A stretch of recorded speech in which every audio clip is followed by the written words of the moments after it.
Hello， 大家，今天呢，我们要讲 ChatGPT 的生成图片。最近这个吉普力风格的照片太夯了吧？就是每个人都在 ChatGPT 上面做自己吉普力的照片，但是其实呢，它可以做的不只是这个风格相关的照片哦，还可以做其他很多的事情。例如说，我们今天呢就会介绍到如何制作你自己的赖贴图、自己的 logo， 或者是室内设计，甚至是商品渲染，全部都可以。而且我们会直接告诉大家提示词到底该怎么写。然后呢，在上一部影片有很多人提到的一些问题，我觉得非常的好。例如说，问说可不可以商用啊，或者是免费版跟付费版到底有没有差异？我们今天呢也直接实测给大家看哦。那在开始之前呢，我们先解答一下询问度最高，就是第一名的这个问题，就是到底有没有免费版可以使用？答案是有的，但是之前呢可能是只有部分开放，但是在现在这一刻开始呢，他们已经向全部的这个免费用户都已经开放可以生成图片了。那免费版大约是1天2-3张的额度，可能之后会越来越多啦。然后还有呢，就是今天讲到这些提示词，其实不用照抄，因为里面很多提示词都是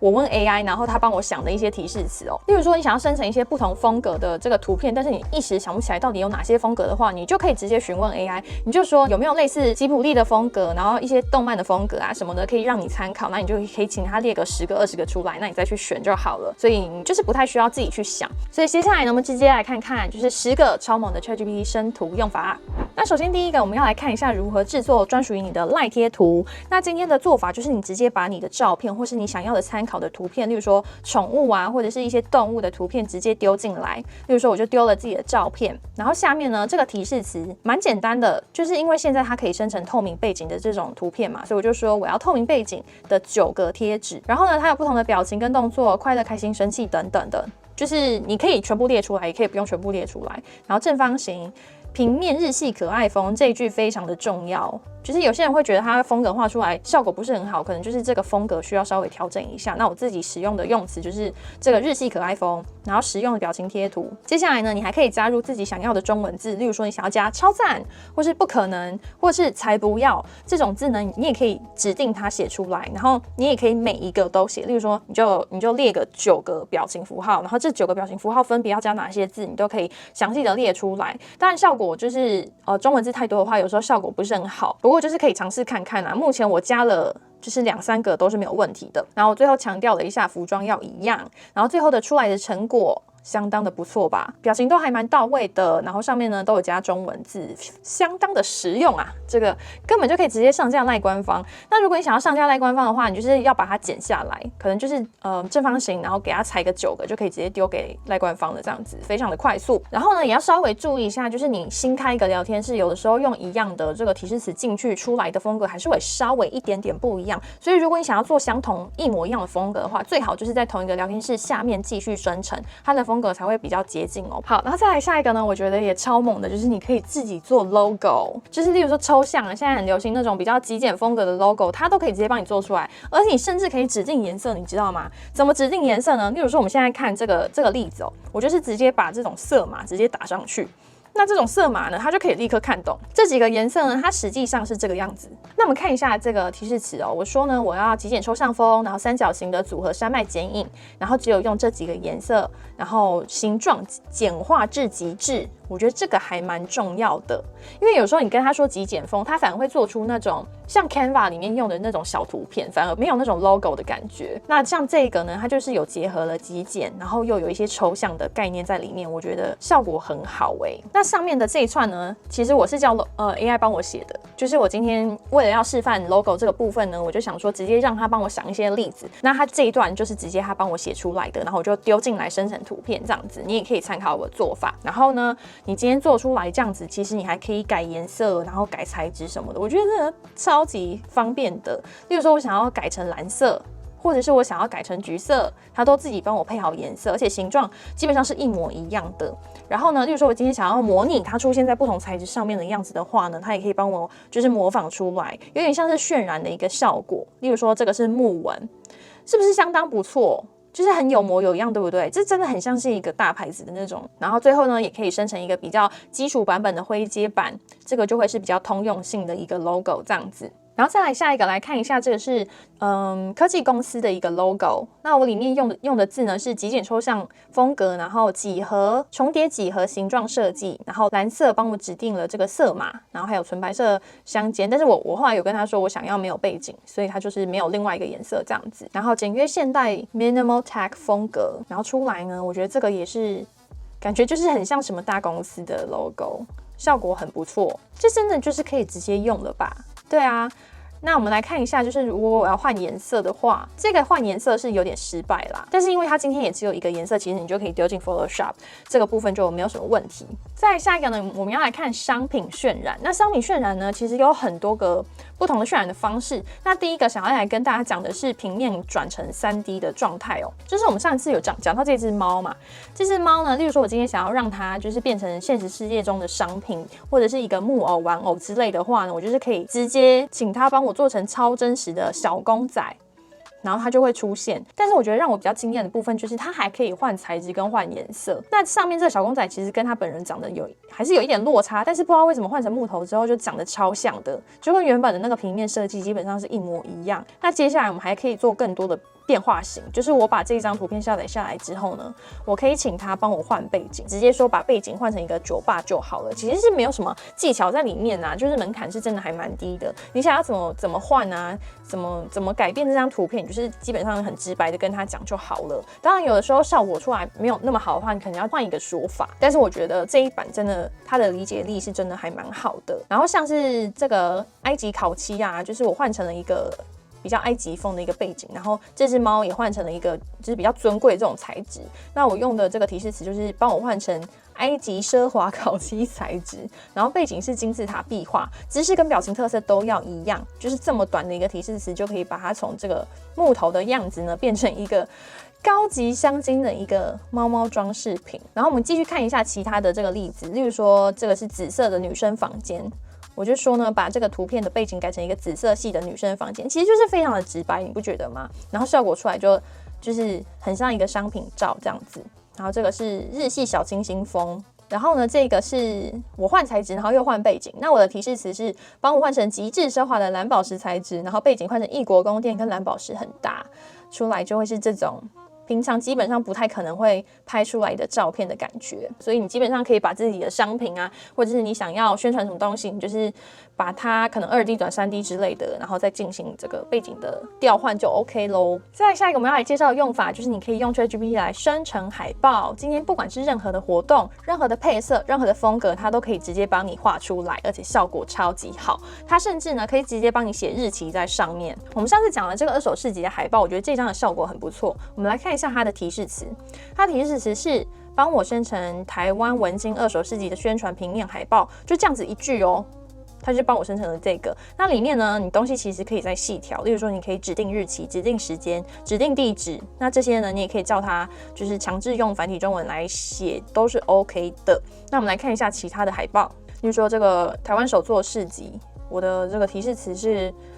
手作市集平面海报，使用温暖的木色直调，呈现各种手工艺，清楚标示市集的日期、地点跟参展位置跟数量。再来呢，是一个海洋音乐季的一种海报风格，这个配色我觉得很不错。那我用的提示词是什么呢？就是一个质感台湾音乐季活动海报，融合传统跟现代元素，使用山峦跟音符的设计，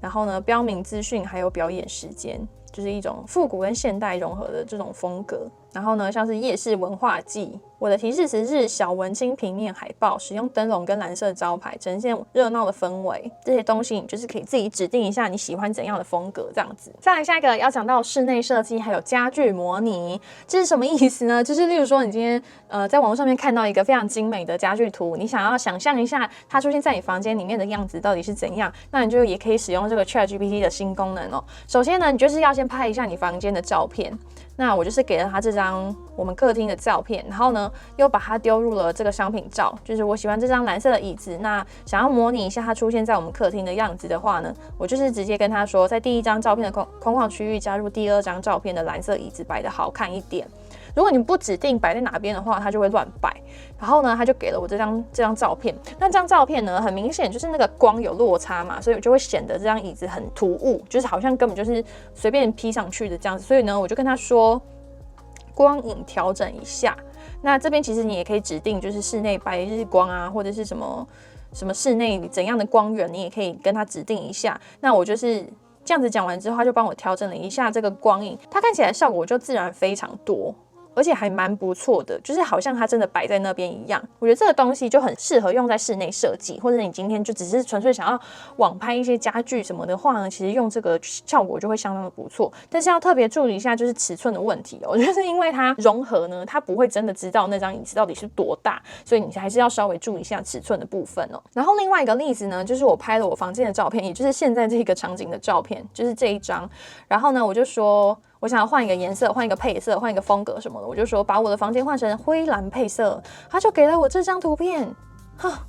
这个超有设计感的，而且它其实摆的东西都是一模一样的哦，它只是帮我换了一个配色，整个呈现的氛围就完全的不一样，效果相当之好，就是看了都很想入住的那种感觉。然后我还做了第二个配色，这个是小清新绿色风格，也是很让人想要拎包入住，对不对？我的那个提示词叫做生成把我的房间换成小清新现代配色，就是这么简单的提示词，它就可以变成这个样子。所以如果你想要改造一下你的房间啊，想要稍微看一下这个格局里面有哪些发挥的空间的话，也可以像这样子直接要它换配色，直接换风格，效果都会很不错。再来下一个呢，这个生成图片应用方法就是画漫画。那这个漫画呢，其实生成非常的简单，我的提示词就是帮我生成一个图片，是牛顿解释物理定律的日式漫画，但是语言是英文，也就是说它的语言是可以指定的。然后风格的部分，我就是只有讲日式漫画，我并没有多加解释到底是哪种日式漫画，它就给了我这种风格。所以你其实也可以就是更加详细的描述说你到底想要画哪一种漫画，是哪一种风格，也可以跟他讲。然后主题的部分有没有发现，其实我给他的线索也是非常的少，我只是说牛顿解释物理定律，他就直接帮我把这种分镜啊、这种细节，然后这种对话。然后牛顿的角色都是他帮我设计出来的。那这个是英文的部分，我们来看一下其他的例子哦。例如说这张呢是一个完全不同风格的一张漫画。那这个提示词呢是帮我生成一个图片，是高更在大溪地创作画作法国印象派风格漫画。热带色彩丰富，对话使用英文，然后出来就会是这样子的效果。那这些对话什么的，你也可以再更加详细的描述说，例如说你今天是想要做一个比较有梗，可能当下现在有什么热门的话题，你都可以直接要他把这个对话写上去。然后呢，接下来下一个终于出现了繁体中文。繁体中文呢，一旦在图片里面多起来的话，这个出错的几率就会高蛮多的，所以目前可能还没有办法就是生得很完美这样子。然后这个提示词呢，就是帮我生成一个图片，然后日式漫画风格的外太空冒险，它遇到了一个外星生物，然后星空背景细节丰富，对话框使用的语言是繁体中文，出来就会是这样子的效果。那它这个呢也是没有分镜啦，因为它可能没有一个故事线，其实主要就是你要告诉它有一个故事线的话，它比较可能会出现那种分镜的效果。再来下一个呢，也是简单的一个漫画，这个呢就有点像是日式复古风格的那种漫画。那我的提示词呢是帮我生成一个图片，是弗洛伊德分析病人梦境的色彩复古漫画风，日式漫画风，然后对话使用简单的繁体中文，就稍微有一点故事的感觉，就是他们有一个对话，然后后面有些恐怖的东西，也是蛮惊悚的一个感觉。再来下一个用法呢，就是生成示意图。这个示意图可以是教科书或是杂志、科学杂志的那种示意图。例如说我们现在画面上面看到，就是台湾原生植物的分布图，刚看上去呢非常的有模有样，而且真的很像是台湾的植物，对不对？然后呢，这张图片我们的提示词就是一张台湾原生植物分布图，标示不同海拔代表性的植物，加上繁体中文说明文字，适合生态教育展览使用。就这样一个简单的提示词呢，就可以生成这张图片。其实它的植物都是对的，只是有一些中文字的部分，现在就是没有办法那么完美。不过这些东西呢，其实都很好解决啦。我觉得最棒的事情就是，其实它已经帮你排版好了。如果你想要真的拿去用的话，你只要把这些部分用 Photoshop， 就是稍微把字换一下，就可以直接使用啦。它这些植物什么都已经帮你画好了，其实要再修改成可以用的版本不会很难，就是要修的话其实蛮简单的。然后除了这个植物图之外呢，还有像是蝴蝶生命周期，这个就很像是我们以前在教科书上面会看到的那种示范。那它的提示词呢是画一张蝴蝶生命周期的教学图表，从卵啊、幼虫、蛹到成虫的转变过程，每个阶段都加上繁体中文的标注，排版质感的是国小自然科学教科书的格式。这个提示词就是还蛮直接的，这个是 AI 帮我写的。拿出来的效果也是相当的不错。再来第8个要来介绍的这个生成图片的用法，就是复古照片上色与修复。以前呢，我们常常看到一些就是很特别这种复古照片，都会幻想说这个实际上如果是彩色的话，到底是什么样子。尤其是这一张呢，这个好像是100年前的这个日本情侣在家里面的自拍，非常珍贵，而且看起来非常恩爱。然后呢，我们就可以把它丢进 ChatGPT， 然后我的提示词就是100年前的情侣黑白照，请帮我上色，然后还原真实的情况。他就帮我画出了这一张。虽然说他们2个的脸有一点不一样啦，但是呢，还是蛮好玩的，就是你可以看到说实际的情况到底是怎样。然后这是另外一个例子，就是我给他一张黑白照片，然后我就说请帮我上色，还原真实的情况，长相跟动作都要一模一样。那出来呢就是这个样子，非常的真实。肤质很好，真的很栩栩如生，就是他感觉真的活过来的那种感觉。那他们2个的长相也没有完全一模一样，就是我发现他是没有办法完全生成一模一样的脸的。这有可能是为了保护就是大家的个子，因为如果生成一模一样的脸的话，就有可能被拿去乱用嘛。然后给大家看一个，就是今天我在试玩的一个结果，就是我给了他我的脸跟穿搭，然后我想要让他帮我换成网拍的衣服，我想把它换成紫色这件衣服，结果呢，他最后出来给我的是这个。就是脸是完全不一样的嘛，他可能就是在他的资料库里面找了一个类似我长相的人，然后就把它拼接上去，然后看起来就不是我们想要的那个效果，所以就是完全不能换脸啦，所以大家就不用想了这样子。好，然后再来下一个用法要来介绍一下，就是用生成图片来制作你的网站啊，或是 App 的一些首页草稿。那你可以把它当做是一个灵感来源，或者是直接拿去使用都是没有问题的，就让你看一下你想要的设计出来的效果是怎样。例如说这个网拍的首页界面，那我的提示词就是生成一个台湾质感衣服网购首页的设计图片。然后就给我这张，然后依照你不同的产业呢，你就可以把它打进去。例如说，主打植萃的台湾本土保养品牌的官网设计视觉图，然后写繁体中文，然后比例的话，你也可以跟它指定。就是今天讲这些东西，你都是可以指定你要怎样的比例。例如说，你想要直的或横的，或者是正方形，你都可以直接跟他讲。那这个出来呢？这个中文还是有一点问题。然后呢，因为这个账号是 Plus， 在前面我们讲的都是用 Pro 账号生成的，然后现在这个是 Plus， 因为额度不够了，所以就是用了另外一个账号，然后就会发现它其实细节还是有差一点。但是我们等一下会更详细的比较这个部分哦。再下一个，我们来讲一下如何用 ChatGPT 来生成这个生日卡片，而且是专属于你的生日卡片。就是你今天把这个照片丢进去啊，它就可以生成很像你的这种很温馨的这种生日卡片，而且风格非常的可爱。那我的提示词呢，就是生成一张可爱文青生日贺卡，上面有日系可爱质感的小人物，大家画出来就是这种风格。还 OK 啦，那下面这个日文字就是请忽略它，但是上面这部分呢是相当不错的。然后又或者是另外一个例子，就是我给了他这个贾伯斯还有库克的照片，然后我就说用这2个人物生成一张可爱有质感的文青生日贺卡，这出来也不错，就是很美式可爱风的那种感觉。所以大家呢也可以把自己的宠物啊，或者是你的朋友的照片、家人的照片也丢进去，让它生成看看出来效果好不好。然后今天呢，我又在做了另外一个就是比较女生相关主题的 ChatGPT 生成图片应用啊，然后我就又多了几个不同的用法。那其实这个用法呢，真是讲不完。那我现在先讲一个，其中一个我觉得蛮有趣的，就是你可以用它来生成自己的那个 Vision Board。那 Vision Board 这个东西，就是你把你的愿望，然后你想要真的实现的一些愿景，把它制作成一个板子，那你就会去搜集不同的图片啊什么的。但是如果今天利用这个生成图片的话，你就是可以把自己的照片丢进去，然后生成一些你已经成功的样子。例如说，我想要去希腊玩，然后可能我在一个奢华厨房里面做菜，或者是我今天搭了一个头等舱，我就是直接让它生成。那因为我刚才讲过不能生成脸部嘛，所以我们就是用一个背景。就是背景的方式呢，让自己过瘾，也不是过瘾啦，就是可能把它收集起来，然后你每天就是早上可能先过目一遍，你就会提醒一下自己的目标到底是什么，然后你每天都要往这个目标小小的前进，就是每天至少前进一点的话，离这个目标都会越来越接近的那种感觉。然后我的提示词其实很简单啦，就是生成一张横式照片，然后是我的背影站在私人游艇上欣赏地中海日落，然后象征轻松享受人生跟财务自由。就是这么的肤浅，就是这么的简单。那你就也可以把自己的照片跟你想要实践的一些愿景或者是梦想中的生活结合在一起，这种用法也是还蛮好玩的。好，那我们来看完这个应用方法之后呢，我们来讲几个大家非常关心的问题。首先第一个呢，就是免费版跟付费版的差异啦。那我们现在呢，先看一下，我已经帮大家准备好了这个示范。就是我丢进去给他的这个范例呢是这一张照片，然后呢我用了免费版跟 Plus 还有 Pro 版各生成了一张图片，就是吉卜力风格的这种图片。我给大家5分钟来猜一下，就是哪一张是免费，哪一张是 Plus， 哪一张是 Pro， 好不好？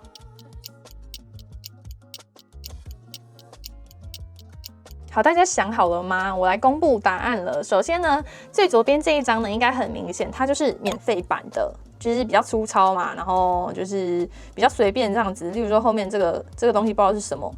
然后呢，再来第2张这个呢是 Pro 版，就是最贵，1个月要$200的这个方案。是这个 Pro 版，然后呢，最右边这张呢是 Plus 版。那这边呢，其实蛮有趣的，就是 Plus 跟 Pro 这2张，可能有些人会一开始没有办法分辨出来哪一个到底是 Pro， 但是其实他们2个里面细节是有差的。虽然说它的风格有一点不一样，就是有些人可能会觉得右边这张比较符合宫崎骏的风格，他画的是真的还蛮宫崎骏，然后比较吉卜力的这种风格。然后中间这一张呢，它的风格有一点不一样，就是感觉它好像比较幼齿还是什么的。但是它里面的细节还是有区别的，就是大家仔细看。例如说，我们先看 Plus 的部分哦，它的纽扣呢是这种比较手绘，然后比较粗糙，比较像草稿的这种感觉，它是完全没有阴影的这种纽扣。然后我们中间 Pro 版，它纽扣就立刻立体度立刻就出来了，有没有？就是有光影的这种表现，然后比较细腻的处理，还有这种衣服的这种车边啊，感觉都是比较精致的感觉。它的衣服感觉是比较贵的。然后看一下 Plus 版的。感觉他的衣服好像就是比较随便的处理，就是一些细节都没有出来这样子。所以有没有差呢？是真的有差，而且差不少。那这时候呢，有一个很有趣的问题，就是你有没有办法用免费版，然后叫它画的精细一点，然后达到付费版的效果呢？所以我也实际的来帮大家测试了一下，就是在免费版的部分呢，我一样就是刚刚那一张嘛，然后在下面我就继续问，我就说细节多一点啊，画的精美一点，例如说衣服皱褶纽扣，整张图片很细致，很多工，然后呢，它的结果就是这个，就是风格整个换了一个，它的确是非常的细致，然后很多工这种感觉，但是有点 too over 的感觉，就是有点太夸张了，所以显得很廉价，就是没有那种宫崎骏然后吉卜力的那种风格。所以我下一个又想要继续叫他用吉卜力风格下去画，但是就达到那个上限了，所以就是一天就只有2张。所以建议大家，如果你现在是用免费版的话呢，你在第1句提问叫他生成图片的那句话，你一定要讲得更详细一点。就是你一定要叫它细节多一点，然后提示词要更准确一点，就是不要给它随便一句话，让它下去生成，就是感觉是便宜了它啦。那再来呢，下一个非常重要的问题就是我们今天生成的这些图片到底可不可以商用呢？很多人都在问这个问题哦。那现在商用呢，其实它还算是在一个模糊的地带啦，没有什么法律上面直接讲说就是 AI 生成的东西不能用啊什么的。但是就 OpenAI 自己本身的条款来说呢，他们是说可以商用的，没有错，真的是可以商用哦。但是呢，著作权完全是另外一回事，就是你今天有没有这个东西的著作权，就是还是要看你参与的多寡。以下呢是 AI 生成告诉我的答案，就是台湾的著作权法呢，主要是保护人类的创作。然后如果你是全部用 AI 自动生成内容的话，目前在法律上是不被视为著作的，也就是说你不享有著作权，就是你现在在网络上面生成这些图片，你基本上就是没有著作权这样子。所以既然你没有著作权，那你拿去商用，也就是代表别人也可以拿去商用，除非你有办法证明说你今天有足够的创作性投入，例如说你有详细的指令啊，大量的编辑修改，然后都是你自己的创意的话，那么你身为人类贡献的部分就可以受到著作权的保护。那这个界定呢，是不是讲得非常的模糊呢？到底这个比例要占多少，其实我也不知道。所以就是主要还是要去咨询一下律师才会比较保险啦。还有另外一个非常大的问题就是侵权的问题哦，就是你今天用 AI 生成图片，如果呢你去生成了一些别人有著作权或是别人有商标权的图片太像的话呢，就会有侵权的风险。例如说呢，你可能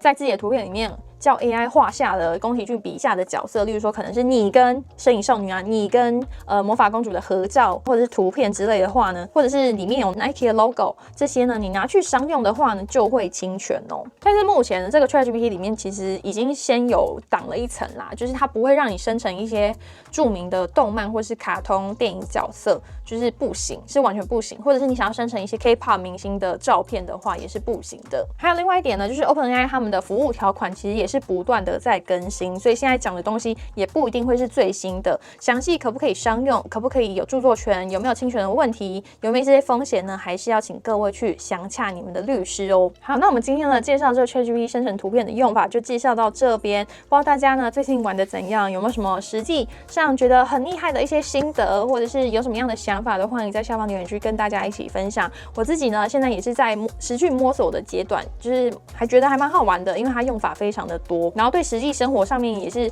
帮助还蛮大的。所以大家呢如果想要看更多 AI 相关的资讯啊，更多最新的消息或是用法的话，欢迎订阅我们的频道。那我们今天就介绍到这边，我们影片下部再见喽，拜拜。